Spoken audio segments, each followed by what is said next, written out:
마음이 건강한 사람들의 특징이 있다고 합니다.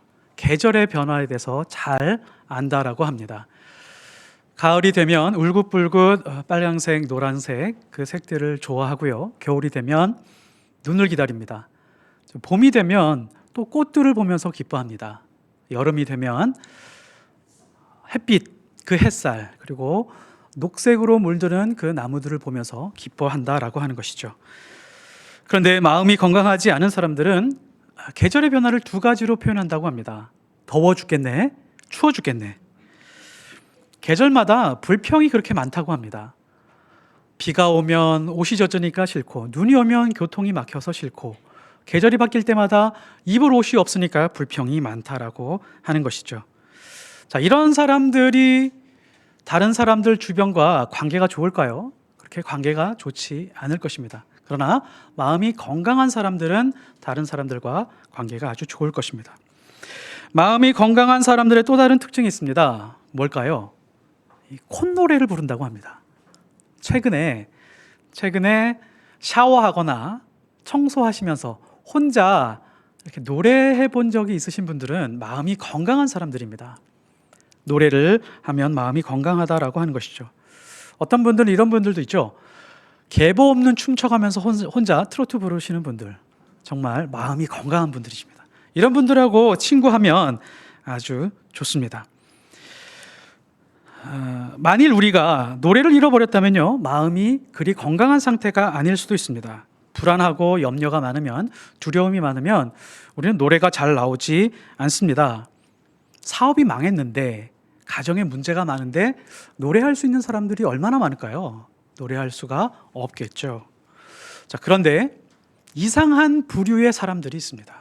누가 보기에도 사업이 망했는데, 직장을 잃었는데 앉아서 노래합니다. 내년에 재계약이 되어야 수입이 있는데, 안 그러면 생활이 어려운데, 그런데도 불구하고 앉아서 노래하는 사람들이 있습니다. 건강이 좋지 못합니다. 근데 병원에 누워서 노래하는 사람들이 있습니다. 조금 더 심한 사람들이 있습니다. 심지어 두들겨 맞았는데도 노래하는 사람들이 있습니다. 자, 이 사람들이 어떤 사람들이죠? 제정신이 아닌 사람들입니다. 과거에 이 사람들은 뭐라고 불렀냐면 그리스도인들이라고 불렀습니다. 콧노래 부르는 사람들의 마음이 건강한 것처럼 어떠한 상황에서도, 고난의 상황에서도, 괴로움의 상황에서도 찬송할 수 있는 사람들의 영혼은 강건한 사람들이라고 할 수 있겠습니다. 영혼이 강건한 사람들의 특징은 찬송하는 사람들이라고 하는 것이죠. 사도행전 16장 25절에 보면 사도 바울과 신라가 나옵니다. 빌립보 감옥에 갇혔습니다. 굉장히 어려운 상황이죠. 그런데 그 감옥에 갇혀서 뭐 하죠? 한밤중에 하나님을 찬송하는데 죄수들이 듣더라라고 이렇게 말씀에 기록되어 있습니다. 한밤중은요, 사람의 생각과 마음이 가장 불안하고 가장 흔들리는 때입니다. 가장 약할 때입니다. 그때 염려와 불안과 괴로움과 고통이 가득한 그때에 앉아서 하나님을 찬송하고 있는 것입니다. 이사야서 61장 3절에 보면 무릇 시온에서 슬퍼하는 자에게 화관을 주어 그 죄를 대신하며 기름으로 그 슬픔을 대신하여 찬송의 옷으로 그 근심을 대신하고 그들이 의의 나무 곧 여호와께서 심으신 그 영광을 나타낼 자라 일컬음을 받게 하려 하심이라. 성경은 하나님의 사람들을 이렇게 묘사합니다.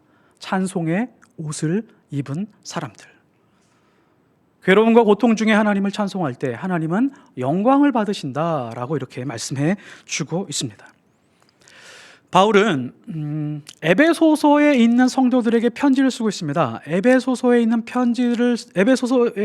편지를 쓰고 있는데 곧바로 본론으로 들어가지 않습니다. 용건을 바로 쓰는 것이 아니라 찬송을 아주 길게 합니다. 3절부터 찬송하리로다. 3절부터 14절까지는요, 바울이 지금 혼자 찬송하고 있는 내용입니다. 바울은 누가 봐도 노래할 처지가 아닌데 지금 노래하고 있습니다. 찬송을 쏟아내고 있습니다. 바울은 지금 어디에 있죠? 로마에 있는 감옥에 갇혀 있습니다. 몇 년 후에 바울의 생애를 보면요, 지금 이 편지를 쓰고 몇 년 후에 사형 선고를 받고 순교당합니다. 제 생애가 얼마 남지 않았습니다. 그러면 좀 이제 편안한 삶을 살고 싶은데 라고 생각할 수도 있는데 지금 감옥에서 복에 겨워서 하나님을 찬송하고 있는 것입니다. 바울은 AD 35년, 그러니까 한 30살쯤에 예수 그리스도를 다메섹 도상에서 만났습니다. 아주 충격적으로 만났습니다. 그리고 30년 동안 열심히 달려왔습니다. 지금 감옥에 있는 나이가 한 60세쯤 되거든요. 자, 이제 60세쯤 됐어요. 지금으로 치면 거의 은퇴하고 노년의 시기입니다. 인생을 마무리할 시기쯤 되었습니다. 자, 그러면 이렇게 해도 되죠. 바울은 이제 유명한 인물이기 때문에 외곽 지역에다가 수도원을 짓고 책도 쓰고 유튜브로 설교도 하고 그리고 교육하면서 그렇게 편안하게 은퇴를 보내도 될 텐데 바울은 전혀 그럴 마음이 없었습니다. 노년에 가장 중요한 게 뭐죠?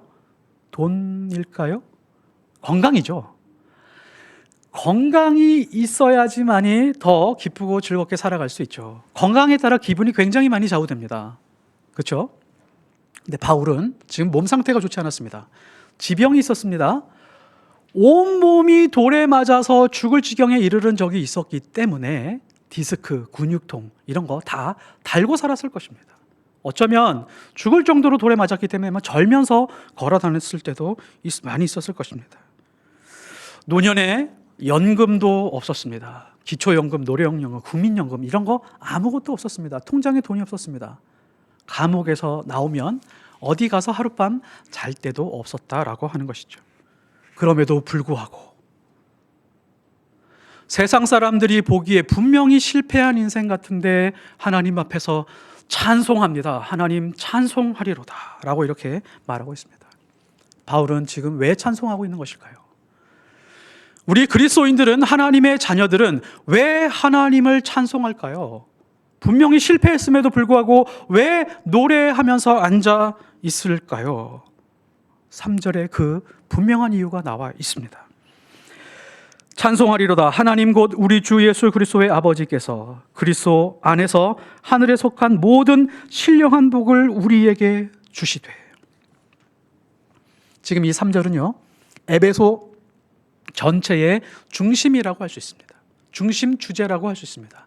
바울이 지금 찬송하는 이유는 뭐냐면 하나님께서 하늘에 속한 신령한 모든 복을 부어주셨다라고 하는 것을 듣고 알고 깨닫고 체험하니까 도저히 찬송하지 않고는 견딜 수가 없었던 것입니다. 물질의 복 때문이었다고요? 절대 그렇지 않습니다. 물질의 복 때문에 찬양하는 것이 아니라 좋은 집, 좋은 직장, 사업을 번창하게 해주셔서 하나님을 찬송하고 있는 것이 아니라 하늘에서 주신 그 신령한 복 때문에 하나님을 찬송하고 있는 것입니다. 그런데 우리는 왜 이러한 복 때문에 하나님을 찬송하지 않는 걸까요? 왜 이런 하나님께서 주시는 신령한 복 때문에 하나님을 노래하고 예배하지 않는 것일까요? 이유가 있습니다. 하나님께서 주시는 이 영적인 복보다 실물적으로 이 세상에서 드러나는 그 복을 더 많이 추구하고 있기 때문에 그렇습니다. 손에 잡히는 복, 눈으로 드러나는 복, 누가 보기에도 복되다라고 할 만한 그런 이 세상의 복들을 추구하면서 살고 있기 때문에 그렇습니다. 우리는 이 세상 살아가면서 하나님 앞에 기도할 때가 있습니다. 하나님, 길을 열어주십시오. 사업의 길을 열어주시고 자녀들의 길을 열어주시고 모든 인생의 길을 열어주십시오. 하나님 앞에 기도할 때가 있습니다. 그래서 하나님께서 응답해 주실 때가 있죠. 그리고 간증할 때가 있습니다. 그래서 우리는 이렇게 믿고 있습니다. 믿음의 수고로 얻은 복이다라고 착각하며 살아갈 때가 있습니다. 자, 이러한 신앙의 형태를 이렇게 표현할 수가 있습니다. 우리는 하나님이 주시는 복을 우리 입맛에 맞게 혹은 우리의 욕심대로 잘 편집하면서 살아가는 신앙이라고 할 수 있습니다. 한편으로 현대의 그리스도인을 어떻게 말할 수 있냐면 하나님이 주시는 본질적인 복을 내 욕심대로 잘 편집하는 기술을 가진 사람들이라고 표현할 수 있다라고 하는 것이죠. 하나님이 우리에게 분명히 물질적으로 복을 주십니다. 부인할 수 없습니다. 분명히 그렇게 응답하십니다. 그리고 영적인 복도 분명히 우리에게 예비하시고 쏟아 부어 주십니다. 그런데 중요한 것은 무엇이냐면 우리의 무게중심, 신앙의 무게중심이 어디에 있느냐는 것입니다. 이 땅에서 실물적으로 주시는 그 실물적인 복에 우리의 무게중심이 있느냐, 아니면 바울처럼 하늘에 속한 모든 신령한 복에 우리의 무게중심이 있느냐, 이 무게중심이 우리 신앙을 결정짓는다라고 해도 과언이 아닙니다. 우리가 가진 믿음으로 하나님의 마음을 이해할 수 있다면 세상에서 그보다 큰 복이 없습니다. 이게 진짜 복일까요? 세상 사람들이 봤을 때 이게 진짜 복이라고 생각할까요? 우리는 이걸 진짜 복이라고 합니까? 이걸 복이라고 말씀하신 분이 있습니다. 마태복음 5장 4절에 예수님께서 이렇게 말씀하셨습니다. 애통하는 자는 복이 있나니 그들이 위로를 받을 것이요. 이분이 바로 아브라함의 하나님이십니다. 구약에서 하나님은 이렇게 정의가 되죠. 아브라함의 하나님, 이삭의 하나님, 야곱의 하나님. 이 똑같은 하나님이 신약에서는 어떻게 묘사되고 표현되냐면 오늘 말씀에 나온 하나님 곧 우리 주 예수 그리스도의 아버지라고 그렇게 표현을 합니다. 그 아버지께서 예수 믿는 사람들, 하나님의 자녀들에게 하늘에 속한 복을 다 부어주신다라고 하는 것이죠. 여기서 중요한 게 무엇이냐면 우리의 시선과 중심을 지금 땅에 묶여있는 우리의 마음과 욕심을 하늘로 지금 옮겨놓고 있습니다. 우리의 무게중심을 땅에서 하늘로 옮겨놓고 있는 것이죠. 우리의 인생의 좌표를 하늘의 좌표로 지금 이동시켜 주시는 것입니다. 땅의 영역에서 벗어나라. 땅의 욕심을 끊어버려라. 땅에 속한 것으로 복을 판단하지 마라. 오히려 그 복이 너의 인생을 망하게 할 수 있다 라고 우리에게 암시해 주고 있는 것입니다. 오히려 우리는요, 우리 인생이 땅의 축복 때문에 망하는 경우들이 가끔 있습니다. 우리가 자녀들을 위해서 기도할 때가 있죠. 우리 기도 제목 중에 가장 첫 번째는 자녀들입니다. 자녀들이 잘 됐으면 좋겠다라고 하는 그런 기도 제목들이 있습니다. 그래서 자녀를 위해서 열심히 기도합니다. 자녀를 이 땅에서 정말 잘 되게 기도합니다. 근데 간혹 이런 사람들이 있습니다. 자녀가 이 땅에서 잘 됐음에도 불구하고 자녀 때문에 망하는 경우들이 있습니다. 신앙이 좋은 가정임에도 불구하고 사업을 위해서 열심히 기도합니다. 사업이 잘 되고 번창합니다. 하나님 앞에 간절히 금식하면서 매달려서 하나님 앞에 하나님 이 사업 번창하게 해주십시오 라고 해서 하나님께 간구했더니 하나님께서 응답해 주셨습니다. 그런데 그 가정이, 그 주변이 그 사업 때문에 망하는 경우들이 있더라라고 하는 것이죠. 왠지 아세요? 하늘에 속한 복보다 땅에 속한 복에 압도되어 있기 때문에 그렇습니다. 시편 106편 15절 그러므로 여호와께서는 그들이 요구한 것을 그들에게 주셨을지라도 하나님은 요구하면 주시는 분이십니다. 반드시 주시는 분이십니다. 자, 그런데 그 뒷부분이 중요합니다. 그들의 영혼은 쇠약하게 하셨도다. 우리는 분명히 믿음 좋은 모습으로 기도하고 있음에도 불구하고 우리의 영혼은 쇠약해질 수 있다라고 하는 것을 성경이 우리에게 경고해 주고 있는 것입니다. 우리의 기도가 이 땅에 있는 축복만 바라는 것인지 정말 하늘의 축복을 바라고 있는 것인지 하나님의 뜻과 마음에 합한 것인지 내 욕심에 합한 것인지 구분해야 된다라고 하는 것이죠. 솔로몬은 어쩌면 자기 자신의 지혜와 부유함 때문에 망했다라고 할 수 있을 정도입니다. 골로새서 3장 1절에서 3절 그러므로 너희가 그리스도와 함께 다시 살리심을 받았으면 위의 것을 찾으라. 거기는 그리스도께서 하나님 우편에 앉아 계시느니라. 위의 것을 생각하고 뭐라고요? 땅의 것을 생각하지 말라. 지금 하고 있는 우리의 생각을 제어하거나 컨트롤하지 못하면 우리 신앙에 문제가 생긴다라고 하는 것입니다. 땅의 것을 생각하지 마라. 하늘의 것을 붙들고 살아가라. 이렇게 정리하면 좋을 것 같습니다.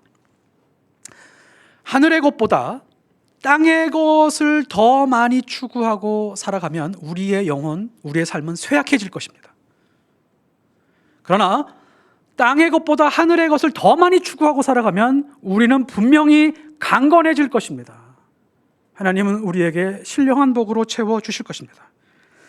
그러므로 하늘에 속한 신령한 복을 누리는 사람들의 특징이 있습니다. 세상에 대한 판단이 끝난 사람들입니다. 세상에 대한 정의가 분명한 사람들입니다. 세상에 대한 지식이 아주 확실합니다. 아주 명료합니다. 사도행전 2장 40절에 보면 또 여러 말로 확증하여 권하여 이르시되 너희가 이 패역한 세대에서 구원을 받으라. 이 세상을 성경은 패역한 세대라고 그렇게 말씀하고 있습니다. 패역했다. 이걸 원어로 보면 구부러졌다, 삐뚤어졌다라고 그렇게 설명하고 있습니다. 이 세상은 삐뚤어진 곳이다, 구부러진 곳이다, 하나님을 향해 있는 곳이 아니다, 죄악으로 가득한 곳이다. 이 세상이 정말 대단한 것 같더라도 좋은 집, 대단한 별장, 잘 사는 집, 잘 사는 사람들 보면 정말 와 대단한 것 같지만 절대로 그렇지 않다라고 하는 것입니다. 진리 위에 서 있지 않으면 위험한 곳, 하나님 말씀 위에 서 있지 않으면 흔들릴 수밖에 없는 곳, 그것이 바로 세상이라고 하는 것입니다. 우리 시대의 그리스도인들은 왜 이렇게 매력이 없을까요? 그리스도인이 봐도 그리스도인이 매력이 없고 세상 사람들이 봐도 그리스도인들이 이렇게 매력이 없습니다. 왠지 세상에 나가서 이 사람 교회 다닌다 그러면 조금 경계하게 되는 그런 사람들도 있습니다. 왜 그럴까요? 그리스도인들이요, 세상에 대한 판단이 끝나지 않았기 때문에 그렇습니다.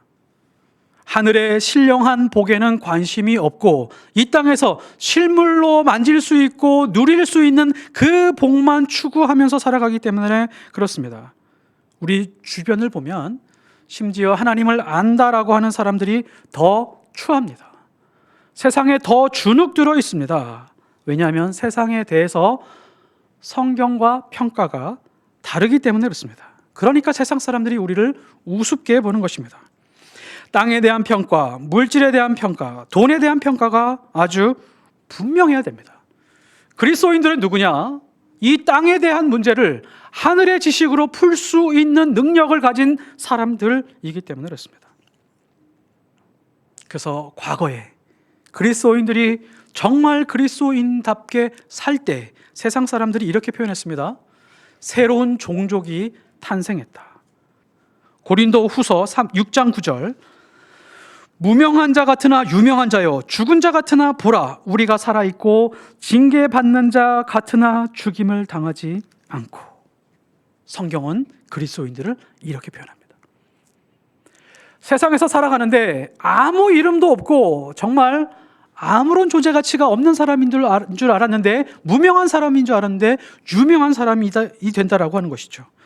징계받고 정말 누가 봐도 실패한 존재 같지만 시간이 지나서 보니까 아주 대단한 사람으로 변모해 있었다라고 하는 것이죠. 세상 사람들의 범위를 넘어섭니다. 그리고 해석이 안 되는 종족이다라고 하는 것이죠. 그리스도인이 영적인 복을 사모하면서 세상을 살아가는 이유가 뭘까요? 영원한 복, 영적인 복이 이 땅에서 누리는 복보다 비교할 수 없을 정도로 그 크기가 크기 때문에 그렇습니다. 성경도 우리에게 분명히 말해주고 있습니다. 이 땅에 살면서 분명히 근심할 일들이 많을 것이다. 고통도 있고 고난도 있을 것이다. 베드로전서 1장 6절, 그러므로 너희가 이제 여러 가지 시험으로 말미암아 잠깐 근심하게 되지 않을 수 없으나 오히려 크게 기뻐하는도다. 성경은 예수 믿는 사람이 시험을 당하지 않을 것이다 말하지 않습니다. 고난이 없을 거다 말하지 않습니다. 세상 사람들보다 고난이 더 적을 거다 말하지 않습니다. 오히려 고난이 더 많을 수도 있습니다. 그런데 영원하신 하나님의 시간에서 보면 그거 잠깐이다. 반드시 기뻐할 날이 올 것이다 라고 우리에게 말씀해 주고 있는 것입니다. 신앙생활은 복을 추구하는 것입니다. 분명합니다. 확실합니다. 그러나 그것이 하늘에 속한 복인지 아니면 땅에 속한 복인지 우리가 분별하고 우리의 무게중심과 좌표, 우리의 초점을 분명하게 분별하고 그렇게 삶을 살아가야 된다라고 하는 것이죠.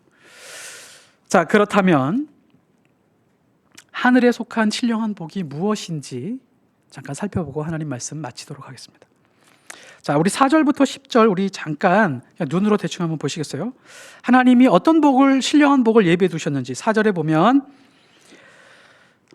선택하신 복, 우리를 택하사 우리를 택하신 복이 있습니다. 그리고 5절에 우리를 예정하신 복이 있습니다. 7절에 죄사함의 복이 있습니다. 그리고 8절에서 10절까지에서 보면 9절에 보면 그의 뜻의 비밀을 우리에게 알려주신 복. 자, 이런 복들이 있습니다. 자, 그러면 제가 여러분에게 질문 하나 드리도록 하겠습니다. 하나님께서 창세 전에 우리를 예정하시고 선택하시고 부르시고 구별하신 이유가 무엇일까요? 자, 이에 대한 분명한 대답 그리고 확신, 그 믿음을 가지고 있었으면 좋겠습니다. 자, 우리는 이런 생각으로 신앙생활 할 때가 많습니다. 하나님께서 우리를 창세전에 선택하시고 예정하신 이유가 뭐냐면 우리를 이 세상에서 구별하시고 뛰어나게 하시고 탁월하게 하셔서 하나님께서 쓰시려고 하신다라고 하는 공식으로 신앙생활하는 경우가 많습니다. 그 사례들이 많죠. 요셉이 그랬습니다. 다니엘이 그랬습니다. 다윗이 그랬습니다. 에스더가 그랬습니다. 자, 이런 모델들을 보면서 우리는 그런 공식 아래서 신앙생활할 때가 많이 있습니다. 자, 그래서 우리도 그런 공식을 대입하면서 믿음 생활을 하면서 하나님께서 우리를 구별해 주시고 이 세상에서 뛰어나게 하시고 성공하게 하셔서 다른 사람들이 봤을 때 아, 저 사람 예수 믿더니 성공했다더라. 그래서 나도 예수 믿어야지. 그래 전도가 되고 간증이 되고 교회가 부흥이 됩니다. 그리고 우리 가정은 기독교 명문 가정으로 성장해 가는 것. 아, 이 땅에서 하나님 앞에서 복 누리는 것이야 라고 생각하면서 우리가 신앙생활 할 때가 많이 있습니다. 하나님이 정말 이러한 이유로 우리를 선택하고 예정하신 것일까요? 본질적인 목적이 절대 아닙니다. 미안하지만 하나님은 우리의 인생의 성공과 실패에 별 관심이 없습니다. 세상 사람들이 말하는 성공과 실패에 별로 그렇게 관심이 없습니다. 성경에 어디를 보십시오. 너희들 이 땅에서 성공해라. 단 한마디도 써있지 않습니다. 그러면 왜 우리를 선택하시고 예정하셨을까요? 왜냐하면 내 삶, 내 인생, 전생에 걸쳐서 예수님의 성품을 닮아가는 것, 그것이 바로 선택하시고 예정하신 이유라는 것입니다. 나의 생각, 나의 말, 나의 행동, 나의 태도, 그 모든 것 안에서 예수 그리스도의 성품이 드러나고 예수 그리스도의 향기가 드러나도록 하나님께서 선택하신 것입니다. 그래야 하나님의 형상이 우리 안에서 회복될 수 있기 때문에 그렇습니다. 미안하지만 우리 인생은 절대로 이 땅에서 완성되지 않습니다. 역사를 다 통틀어 보십시오. 자기 하고 싶은 대로 다 했다라고 나는 내가 해보고 싶은 직업, 내가 이 땅에서 꿈꾸던 그 모든 꿈과 비전을 다 이루고 죽었다라고 하는 사람들 얼마나 될까요? 대부분의 인생은 다 후회하며 살아갑니다.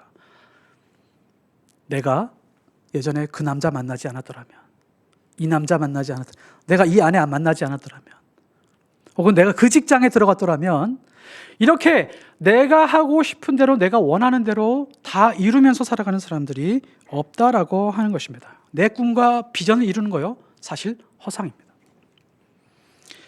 이름도 없이 빛도 없이 예수 그리스도의 장성한 분량에 이르도록 노력하고 하나님 앞에 가까이 가는 것, 그 과정 중에 우리를 하나님께서 쓸만한 그릇으로 빚으시고 그리고 하나님께서 쓰시는 겁니다. 그리고 잘 쓰임받다 하나님 만나러 가는 인생이 우리 인생이라고 하는 것이죠. 인생의 큰 시련 속에서도 예수 그리스도를 닮아가고 예수 그리스도를 찬송하시는 하나님의 백성들이 되시기를 예수 그리스도로 축복합니다.